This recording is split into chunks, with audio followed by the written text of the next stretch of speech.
Hey, what's that? Bruce, an asteroid on steroids! What's that doing out there, An partner? asteroid on steroids! Is it coming our way? Wonder where it's heading. I guess we'll find out. Yes, you will find out.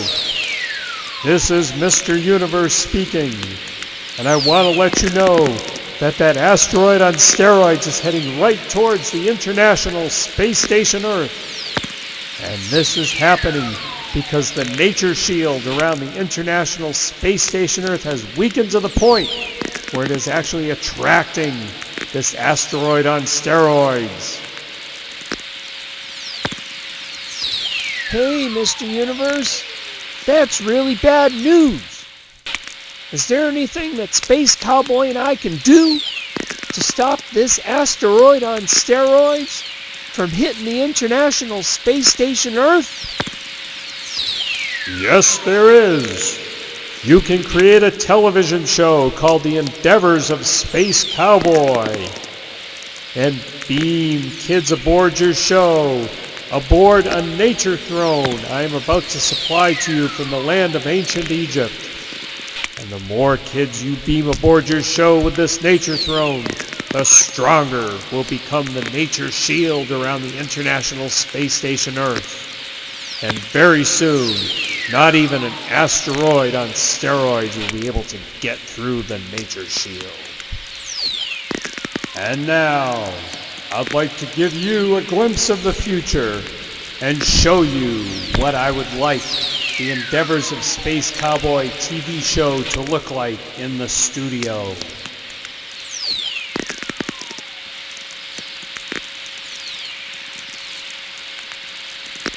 Do you have any questions? If not, then get busy and start building up that nature shield. Yee-haw!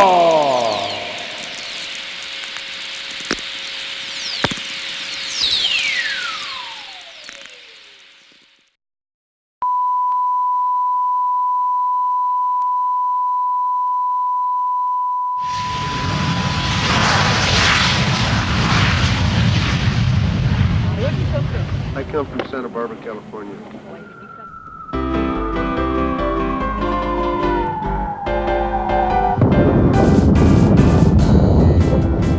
Get comfortable now in your rocket seat and come along with us. We're leaving planet Earth right now aboard our rocket bus. Space Cowboy's here, so's his crew from International Space Station Earth. Traveling light years all the time while standing on his turf. Along the journey much to see, collapsing space and time. No dangers here in this dimension, no hate, no death, no crime. We go anywhere we want to go, we think and we are there. Striving for balance in all we do and no need at all for fear. Hello again, this is Mr. Universe speaking. Hey, Buck Boost, here's the nature throne so you and Space Cowboy can beam aboard those special visitors who will save the International Space Station Earth. Wow, this thing really works. Welcome aboard, Jesus. I hope you enjoyed your trip in on the nature throne. I'd sure like to ride on it sometime, but we got work to do. We gotta have you save the International Space Station Earth. How are you this evening, Jesus? I'm fine, Space Cowboy. Yeehaw, what are we going to do this evening? Well, my demonstration is about electrical current and conductors. And if you want to do this at home, first you'll need a battery,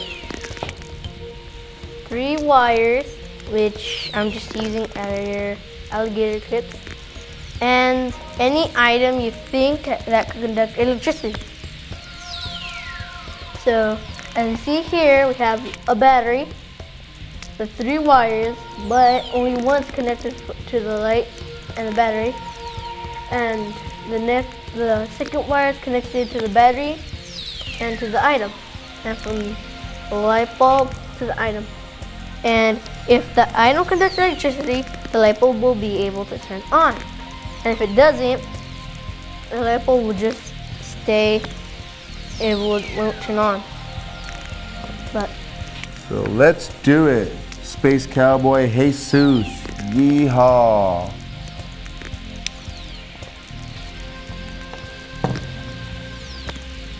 so if you want to try it and you have nothing else to use, you could use a wire, wrap it around in two right here, and the third other wire, you just connect it to the light bulb. If you want to do the project I'm gonna do right now, you could first start with, first you get a battery. If you want to do the project, you could use a battery. Then you could get 3 wires, and then get a light bulb. Okay. So here we have. I'll just get an item, which I'll get this, a sharpener. And if I try to test it, it won't work because the atoms won't let it work. So next I'll get a eraser. So then I test it out, but it won't work because the atoms still won't let it work. So now I'll try a spoon. A fork. And it conducts electricity because the electrons are able to make it go through. Then we have plastic. Why does it conduct electricity? Because the atoms are still not letting it go through yet. So then we try a key. It conducts electricity because the electrons are able to go.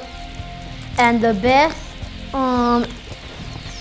way to make the electrons go through is copper, iron, metal, and aluminum.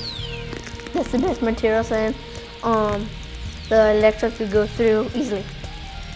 Well, that is great, Space Cowboy Jesus. Where did you find out how to do this? And are there any other? Well, I got help from my teacher, and I got this book called Experiments with Electricity. This is the book I read. Excellent. Just down at the local library? Oh, yeah, I think. So see, folks out there on the range, Space Cow folks, you too can go get that book and do this right at the home. That's incredible, Jesus. Thank you so much for sharing this demonstration with us. We appreciate your time and effort, and we truly appreciate you going the extra mile, sir. That's great. What do you have to say about that? Well, I would want to help some people who try to do it. Yeah, right, like try to get their projects done, get some good A's. Excellent. Did you hear that, folks? We're here to get straight A's. And Jesus is a prime example of a person that goes to school because he wants to. And here he even does his demonstrations in front of all of us to help us so that we get straight A's, not just because we think we have to, but because we want to. Yeehaw. Why don't you tell us a little bit about yourself? How old are you? 10. And where do you live? Do you live in Lompoc or do you live in Santa Maria? Or? Lompoc. Excellent. And what school do you go to? Have good Excellent. And what's your favorite subject in school? science. Science. Perfect. Because science is life and life is math, right? So that's why we're asking questions, because science always begins with the question, doesn't it? So what are your hobbies and what do you want to be when you grow up? Well, I like running and sometimes playing like video games and riding my bike. You like to ride your bike. Do you like to hike? Well, yeah, but not too far because then my legs start to hurt. Yeah, well, when you get bigger like me, then you'll be loving to hike, because I know a guy like you loves to study nature, don't you? And when you hike, you'll learn something. You learn a lot of things when you go hiking. That's right.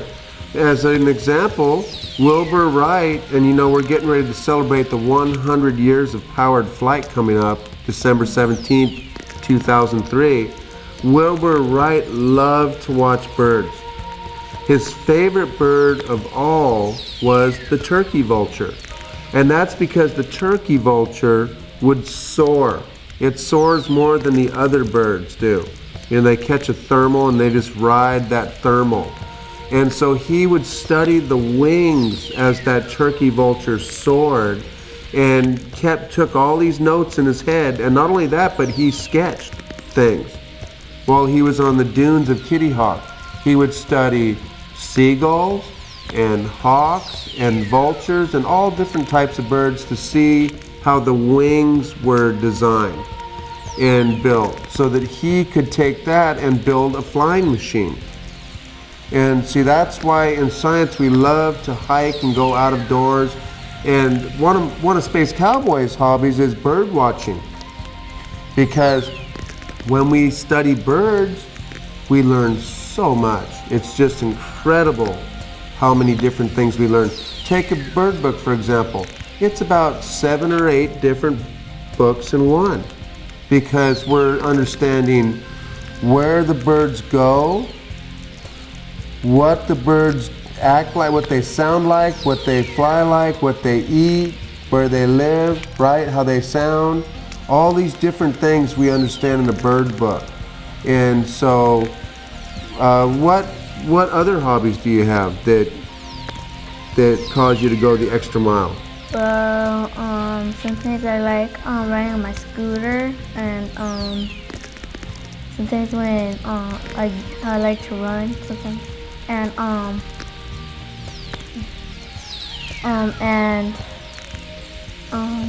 well, I think that's all my hobbies. On the scooter, that's pretty interesting, because you have to stay balanced, don't you?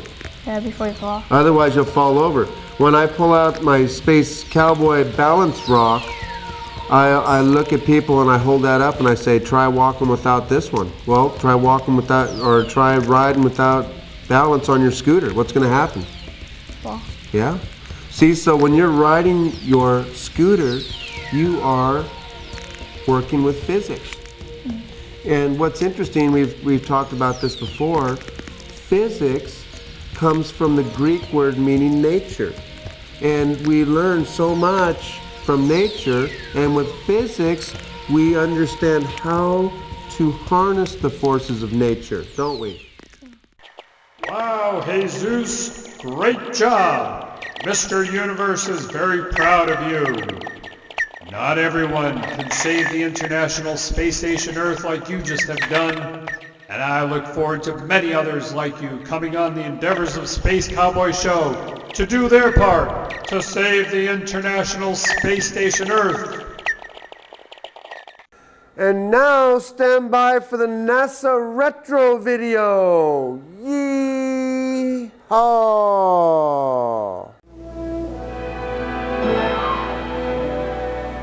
At 10,000 feet, the parachute will open.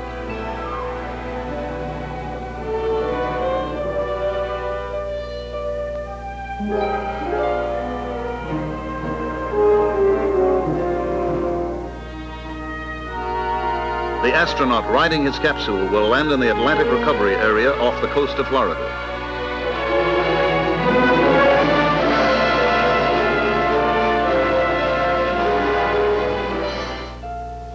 The astronaut must learn to tolerate the heating he encounters during his fall back into the atmosphere.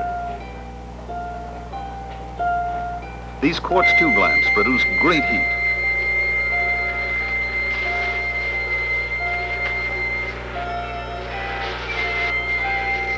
Among the astronauts, Walter Schirra is charged with the special problem of studying the capsule environment.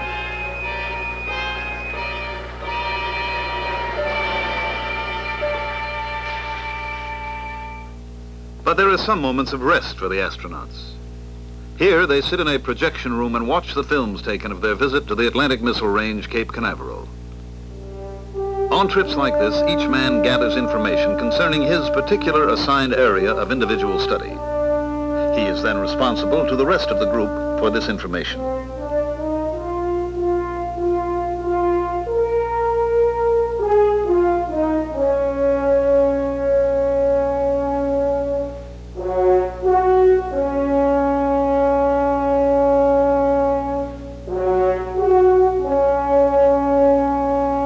Grissom's area of responsibility is the flight control system, including the automatic pilot. Cooper's area concerns the ballistic flights with the Redstone missile.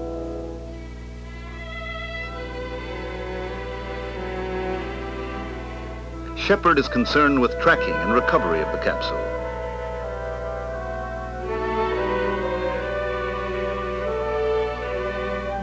Glenn has the cockpit area. Carpenter, communication and navigation.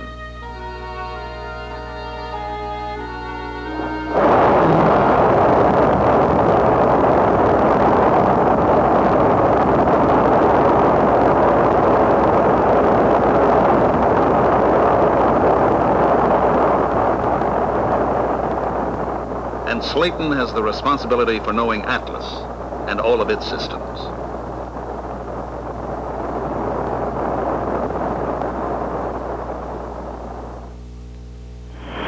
The possibility that trouble may develop with the Atlas or the Redstone during the countdown or during the takeoff is looked squarely in the eye by the astronauts and the engineers behind Project Mercury. This booster was not a Mercury vehicle, but imagine the worst possible situation for the astronaut, that is on top of this Atlas. The escape rocket takes the capsule away from the booster.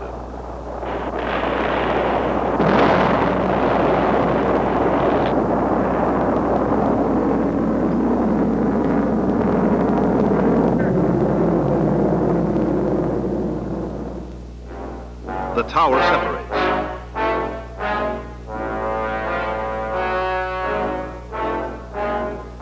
The parachute opens, and the capsule lands in the sea.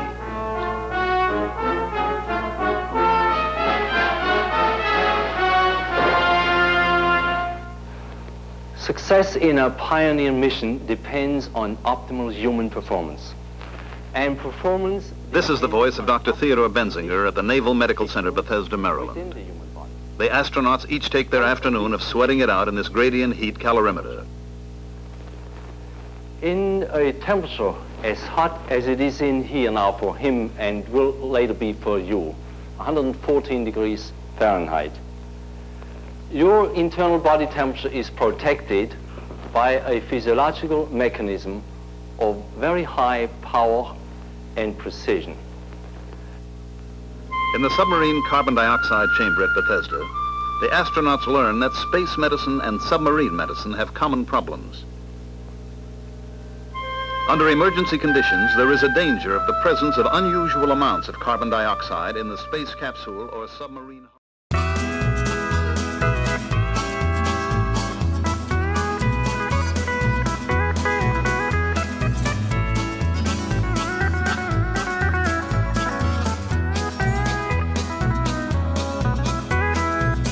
Yes, sir. It's a happy vapor trail kind of day, partner.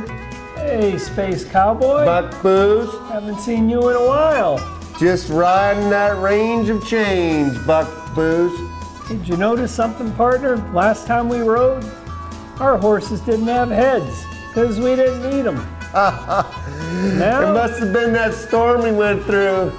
we got horses with heads now, partner. Old Proton, he's got his head up. You know what my horse's name is, partner? What is it, Buck Boost? What's your horse's name? Stardust, partner. Stardust. That's Isn't an that a good interesting name. That's a very interesting name. Yep, it's a name that hadn't been named to many horses before, I don't think. And I've been riding all over the place, and I've never seen one with that name yet. Stardust, the name for a walking, talking container of stardust.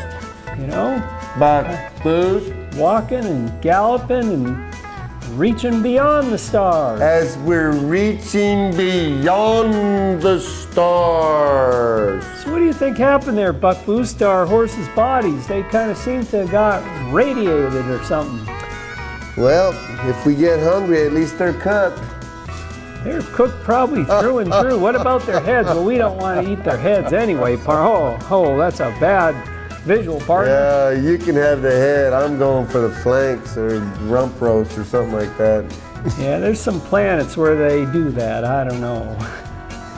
We've been to a few of those planets, I guess. Close your ears, Proton. Don't listen to Buck Boost. He's only a kidding. We got a lot of miles to go on, you guys, still. It's a happy vapor trail kind of day. Where do you think we're going to next, Space Cowboy? We're going beyond the stars.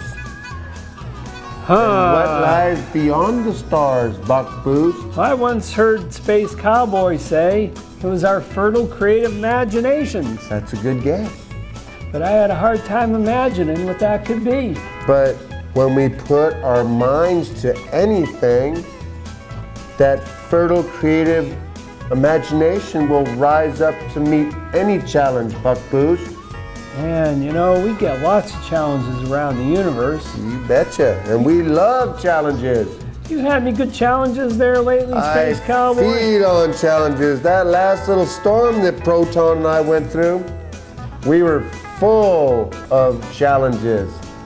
Can you name one, or did it kind of radiate the memory? You see my horse? Yeah. He done got radiated. You know, in the next ride, our bodies might look like that. How do you know they're not, Buck Boost? Oh, we might have to use a different camera to do the little visual then. How do you know that mighty big old asteroid on steroids isn't going to radiate us? I hope not, partner. You know, we're riding out here kind of, you know, no sleeves on and stuff, and I don't even know where we're getting our air from to breathe. Well, fortunately, I feed on those micrometeorites that pass my way every once in a while. There's hydrogen out here too, I've heard, but You bet. maybe that is what I've been breathing the whole time. I don't know. Could be. Lots of hydrogen. You know, when all them stars form, got to form out of something, I guess. You know, I quit breathing a long time ago. Actually, I switched out the vitals. Poor design. What'd you switch them out for? Saddle tanks for extended range. Where are those saddle tanks riding? They're riding down by the saddle, I guess. The only deal is I have to keep them topped off or I won't be able to exercise that extended range capability. Where do you top them off at? Micrometeorites. Anything that happens in the Space Cowboys feeding lane can be processed, Buck Boost. You know better than that, partner. You're right there, Space Cowboy. Yeah, I've been riding so long, I'm getting saddle sores out here. That's the price of doing business. You go from star to star and galaxy around and all that, and not knowing where you're going to be sleeping that night. You tend to get tired from riding that horse. Makes me excited. Me too, because there's lots of more adventures coming on future rides. That's exactly right. Lots more challenges that we can build our fertile creative imagination with. Yep, and you just gotta imagine what that fertile creative imagination is. It's called Access Denied, my favorite song in the whole galaxy. Actually, in the whole universe. Well, when that access is denied, it's time to move on. I just love the sound of that music. Access denied. It just makes me so happy that I'm the uninvited. Kind of reminds me about Space Cowboys, not for everyone. Oh yeah, there was a disclaimer way back when that said Space Cowboys not for everyone. Yeah, we saw that there. So. Yeah, we used to find some shrapnel around that proved our point. It's a yeehaw kind of day. And yeehaw! Great meeting up with you again, Space Cowboy. Great meeting up with you again, Buck Boost. And we'll see you again on future rides. As we ride that range of infinite change. Beyond the stars. Beyond the stars, Buck Boost. Yeehaw. Yeehaw. We take trash and pick it up, and we tell them, guess what? Space Cowboy is taking this trash and converting it into gold. Because what's happening here is we're diverting from our flight path, going out of our way to pick up this trash, and which ordinarily people would just leave there. They would just look at it as a piece of trash, no value associated with it. But since we're possibility thinkers, what we do, what it enables us to do, is to pick up this trash because we realize that that's an opportunity right there, just sitting, waiting. And most people would just pass that opportunity by, but not us, because we realize that it's an opportunity to build and develop and service our fertile creative imagination. Hey, this is old Buck Boost here. Well, sure looks like old Jesus had a great time on the Endeavors Space Cowboy TV show today. And if you'd like to be on a future show, give old Space Cowboy a call at the Endeavor Center. Area code 805-734-1747. Figure out your special as we reach beyond the stars. Imagination will take you there as your vision soars with ours. Many dimensions travel today, our journey goes on forever. Horizons joined across the miles, imagination is our tether. Space Cowboy's been there long before, he lives beyond the stars. Breakfast on Pluto, lunch on Mars, no distance is too far. You can always come along as we travel past the sun. But always, always keep in mind, Space Cowboy is not for everyone. Oh! We are Americans and we are responsible. Yeehaw! Yeehaw! Right.